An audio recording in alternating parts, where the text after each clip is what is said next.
Эхний мэдээ шинээр барих сургуулийн байршлах хүчин чадлыг оновчтой тодорхойлоогүй улмаас төсвийн хөрөнгө шаардлагатай газраа зөв зарцуулагдаж чадахгүй байна.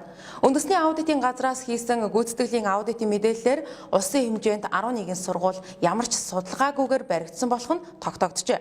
За улсын хурлын гишүүд ажил хийсэн нэр зүүж тойрогтой юу ч хамаагүй барьж байгуулан төсвийн мөнгийг үр ашиггүй бүтээн байгуулалтад зарцуулсаар байна.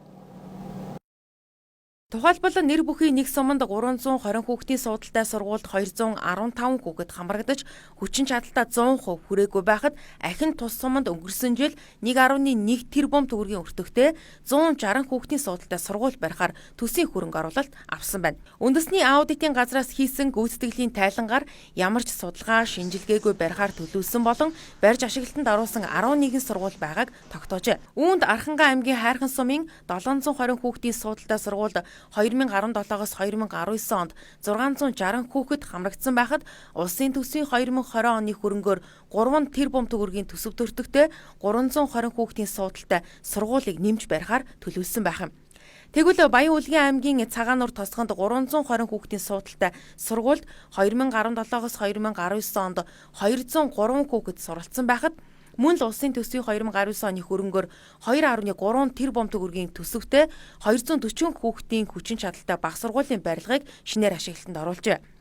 Мөн Баян Онгор аймгийн 3 булаг сумын 320 хүүхдийн суудалтай дунд сургуульд 2017-оос 2019 онд 347 хүүхэд хамрагдсан байхад улсын төсвийн 2020 оны хөрөнгөөр тус суманд нэмж 1.5 тэрбум төгрөгийн өртөгтэй 160 хүүхдийн сургууль барихаар төлөвлөсөн байна. За мөн Төв аймгийн Дэлгэр хаан суманд 320 хүүхдийн суудалтай сургуульд 2017-оос 2019 онд 215 хүүхэд хамрагдсан.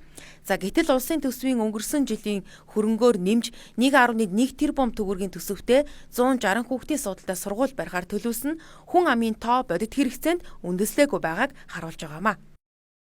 Улсын төсвийн хөрөнгө оруулалтын 2019 оны аудитаар хийгдсэн судалгаа байгаа. Бид нар болохоор тухайн нэг салбарыг сонгоод үр ашиг үр нөлөөний судалгаа хийж үзсэн. Тэр нь болохоор ерөнхий боловсролын сургуулиуд цэцэрлэгүүдийг ер нь хүний тоо, хүн амын тоо өсөлттэй уялдуур төлөвлөж чадж гэнэ үгүй гэсэн судалгаа хийж үзсэн.